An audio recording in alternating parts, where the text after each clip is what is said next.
All right, here we are for yet another interview online with one of the favorites here at Empire's Comics. You guys will know her from Free Comic Book Day, from Creative Women. Her book is on the wall. It's been on the wall. It's one of the original comics that we put on when we started the local shelf. You guys know Above the Clouds, and of course, you will know her if you don't. We got one right there. It is Melissa Pagluica. Coming to join us to talk about her work, what she has coming, the inspiration, just a little bit of everything. This is a real free-flowing one where we just like to get to know the creators that we're so attached to, because in this industry, one of the things that we love is our creators. So welcome, Melissa. Thank you very much for coming down and joining. Well, not coming down. It's quarantine time, so thank you for joining us at home. Thank you for having me. Yes, of course. I'm glad we finally got you down here for one of these, because you unfortunately don't live in Sac with us anymore, but we still get to see you here every once in a while. Where are you out of now? I'm in Oakland. Oh, okay. And not, yeah.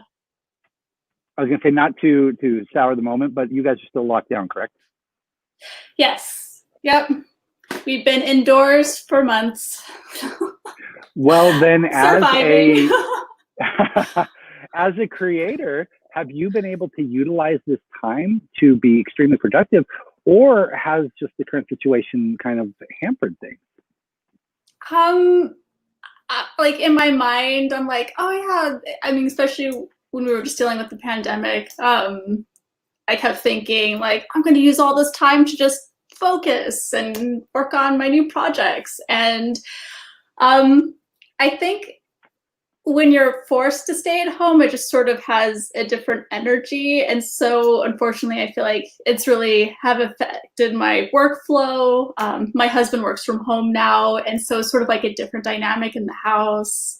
And with the protests, I feel as though I've had to take time to stop working and be okay with that and process, all the events that have been happening, which I think is important to do. It is. So, that is very fair. Yeah. But you still have been working, thankfully, and you have been producing. Yeah. So let's step back for a second. Let's go back. What was it that made you want to create a comic book? Like your origins, even before that, were you drawing? Were you going to conventions? Walk us through this. Lead us up to Above the Clouds. Sure. I was one of those kids who always loved to draw. I used to make little doodles and then sell them in my apartment complex. And I've always really loved reading and stories and books. I was just completely obsessed with them. I was one of those kids where my dad had to give me a limit as to how many books I could buy, take home.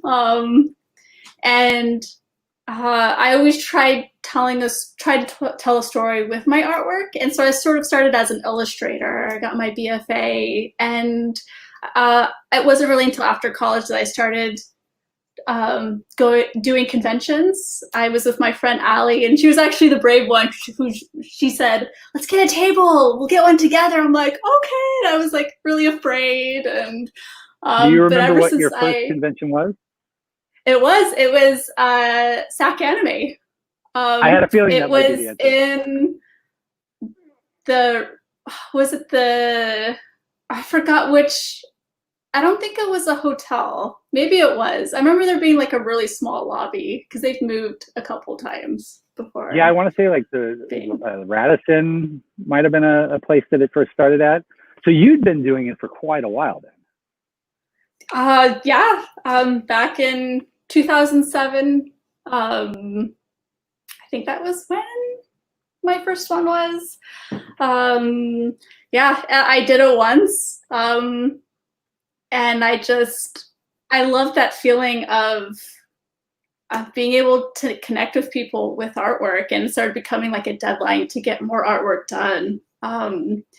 And so started as an illustrator, tried to tell a story within one image. And it wasn't until later on that I kind of connected, my love of storytelling and books and art, where I'm like, I could tell a longer story. And Was Above the Clouds the first one that came to mind, or did you discard some things before you settled on this? discarded. Yeah. Okay. I tried giving myself a gigantic mountain where you have that epic story that you have and you want to do, and it's going to be perfect, it's going to be great, and then you realize, at least for me, like a year was going by and nothing was getting done, and I realized that I had to kind of take a step back and sort of shelve it, and I gave myself a new goal, that if I got one page done, then I was already a success because it was, accomplishing something. And I think I wrote out a line for Above the Clouds, a boy gives a girl a book.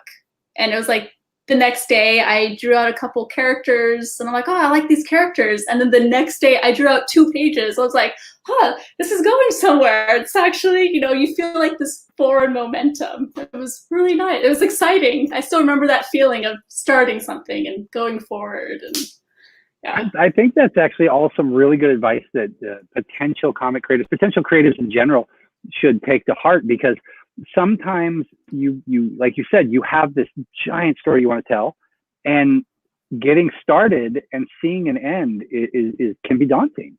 But if you take it one step at a time and say, hey, I don't need to finish this whole thing by the end of the week, I want a page done. It seems like it would be much more manageable. Yeah, it's like you're breaking it down to these like little small goals, and like maybe I want to get 4 pages done this month. Don't even push yourself in the beginning. I think with Above the Clouds, it started out where I think it took 6 months to get the first chapter done, which was, I believe, 24 pages. Or no, wait, was it more? I forgot. I think it was around 24 pages. And then after that, every chapter I have how much it took to get a chapter done. So like, I think the next chapter took me like 3 months to get done. And I was getting to the point where I was able to like increase my page count of how many pages I could get done within a month, within a week. And so sort of like this, like getting the flow in the beginning and figuring out, because it's a lot of trial and errors, especially when you've never done a comic before. So it's like you're learning on the way, and then you like, figure out how to do things faster. And a lot of people don't understand just how difficult sequentials are, because sequentials are amazingly different. I've worked with a bunch of artists on our stuff who are they're great at pinups, but then you put them on a comic book and they don't know how to tell a story. Oh yeah, I think what really helped the beginning of forming the story for Above the Clouds was I read this book by Brian McDonald. Mm-hmm. Sorry, Brian McDonald. He came out with a book called Invisible Ink, and there's lots of books on storytelling. It's not like it's a new concept in his book, but just the way he talked about it really resonated with me. And it gave me the courage and sort of like a foundation of how I wanted to lay out my own story. So that was a big one. So reading books by like the craft of storytelling by writers actually helped inform a lot of my panel work, with like making sure that every page sort of ends with like having the viewer say, like mentally say, like, well, what happens next? Just understanding that forward momentum on the page. And yeah, it's very different than just one image. Yes, and it obviously worked well for you. Now, from my perspective, watching you put out that comic and then continue to put them out, I felt like people were receptive to Above the Clouds right away. I feel very fortunate. I feel so thankful for the people who've been like supportive from chapter 1, and like having these conversations from people from the beginning were like, I got the first chapter when it came out. I'm like, oh my goodness, you were so patient with it coming out. And it's an amazing feeling to have that support. And I mean the you were getting messages from me even when you weren't in town. I'm like, when are we getting the next chapter? I've got people asking for it. So that is good. You know, we've forgotten something very important here that we need to talk about. We have thrown this above the clouds around a lot here. And what you guys don't know is anything about it, which we'll tell you about. But you also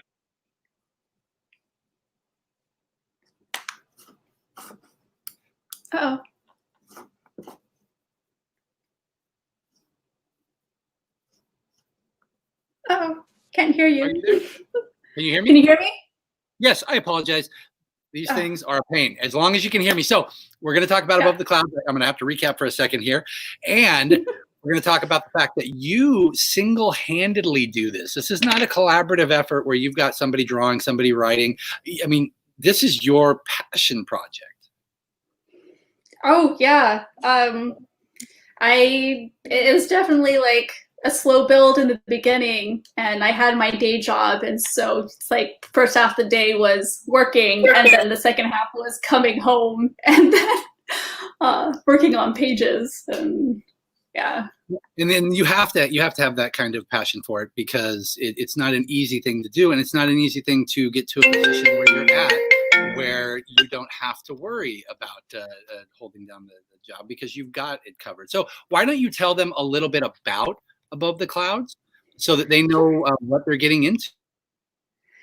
So Above the Clouds, here's a copy here, is a story about this young girl named Eiley who falls in love with this book that she's given about this hero who's on a quest to save a great world tree from a dragon. Only she finds out it isn't done, and she kind of has to go on her own quest to get this author who doesn't believe in himself to finish it. So it's a story about not giving up and to keep trying. And so I guess it's funny because I always get comments. It's like, oh, it's about an author who doesn't know if they're going to finish a story. It's like, it's kind of meta. And I'm like, yeah, I guess I kind of is. But I guess as artists, you tend to write about things in your own life, kind of in your work. And that's fair. Now, can you give them a good view of that cover? Because that's the kind of style that they can expect in the entire thing. I mean, see if I can use. Okay. Oh, it's kind of hard to. There we go. And it works perfect for that setting. The hardcover that is available, and we've got it. You can get it directly from her. We've got it on the local shelf. We've got it on the young adult. We've got it on the kids. It's everywhere in the shop. The hardcover is beautiful. It's oversized. It turned out really, really well. And the hardcover was actually came about because you had a successful Kickstarter. Oh yeah, I had this initial goal. And like, if I could just see my project to the end and just hold a physical copy, you know, just to like, I started a project and I finished it. I'm like, I'll be happy. And so the original goal was softcover, and then I raised a lot more, and then I decided to put all of it like into the book. I figured people don't care about extra rewards; they just want a really good book, and so it's like, all the books are hardcover. I'm gonna go crazy and add gold foil on it, and yeah, it was really fun. Oh, and then I also added. So there's also edition that'll be coming out soon online, where there's like an edition where you can get it with a slipcover case. I had fun designing this too. So if somebody has already got the hardcover, are you going to have extra slipcovers available for them to purchase on the website? Oh, yeah, I could do that. Okay. Yeah, so if they already have a cover, yeah. I know a lot of people who purchased it would probably like to have something like that. So it might be a good idea just to put a few extra out there. Yeah. Well, good. I'd be happy to. Yeah, you got your Kickstarter done, and you keep improving on this thing. I mean, that is just absolutely fantastic. I'm glad to see that it just keeps doing so well for you. But with that now done, and a lot of these things wrapping up, you can't really tell us about it, but you do have more plans for the future, correct? I do. So the crazy thing is while it was beginning of this month, around May, I was actually moving, and this was like during the pandemic where everyone's like on lockdown, and we found, me and my husband, we were like moving to a new home, which was like a crazy situation. And then at the same time, I got an email from a literary agent that I had contacted about like a year ago, where like I was courting all these agents to see, you know, if someone would be interested in Above the Clouds. And there was this one who liked Above the Clouds, but it wasn't like a right fit for her, but she ended up following me on Twitter. And then a year later, like I got this email while I was moving, and she goes, "Hey, I don't know if you remember me, but you know, are you still looking for representation?" And so now I'm in this crazy adventure of working with an agent, and we're working on pitching a new story idea. So I don't know if I'm able to quite talk about it yet. I will say it's probably like an all ages kids book, fantasy, and I've worked in being able to draw a strawberry cake a lot. Okay, well, I and fantasy seems to suit you well, evidently. Well, we'll be looking forward to that. That's exciting, though, that to actually have somebody who's going to be pitching stuff, working with you and getting things out. Yeah. That's a super big move. And of course, you've still got more Above the Cloud stuff. You'll be able to get eventually back to conventions where people can get prints and other things for you. So what were some of your inspirations coming into this, coming into the comics? What kind of things were you inspired by? Oh man, well, as Above the Clouds is very fantasy based. I, as a girl, was super into manga, so I loved Sailor Moon and Inuyasha and Ranma Half. Oh, there we go. Wow, that was right at the same time. What was that?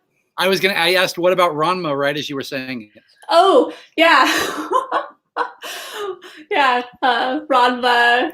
And a lot of like 90s anime that came out like on the Sci-Fi Channel. And I was a huge Zelda player. You know, I'm a huge Zelda fan. So it's like all these things sort of, you know, inspired me.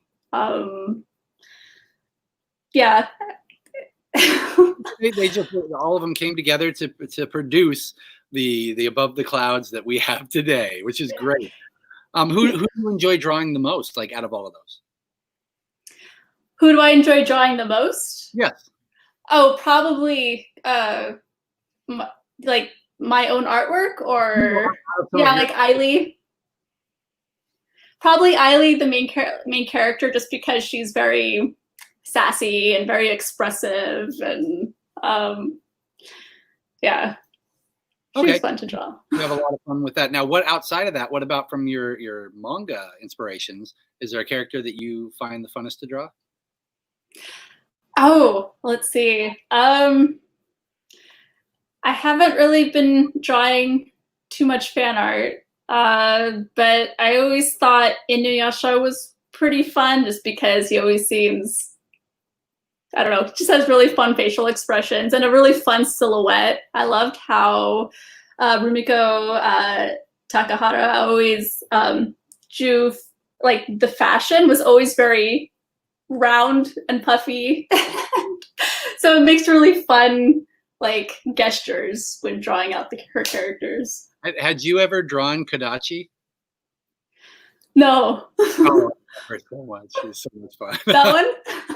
Yeah, my absolute favorite character in Ranma, though, is Nabiki, because she is just amazing. But anyway, that's way off topic. It's so off topic. So as a creator, one of the things I like to get into with people, because there's a lot of people who are going to watch this who they want to do this. They have dreams about getting their idea out and getting things done. If there was one piece of advice that you can think of that might help them, not necessarily the most important, but just something that you found to be a hurdle, is there anything that you could offer to them? I think I know what I faced a lot was probably me having to get out of my own way, and like that fear of failure and trying to be perfect.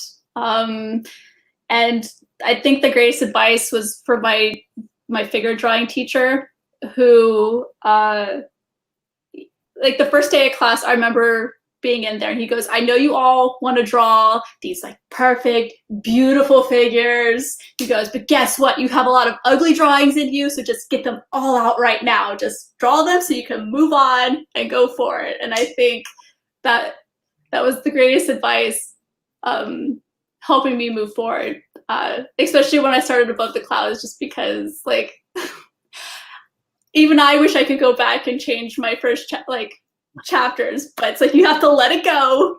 It is what it is, and I hope to take what I've learned, and then hopefully my next pages will be better than my other ones. So that helps.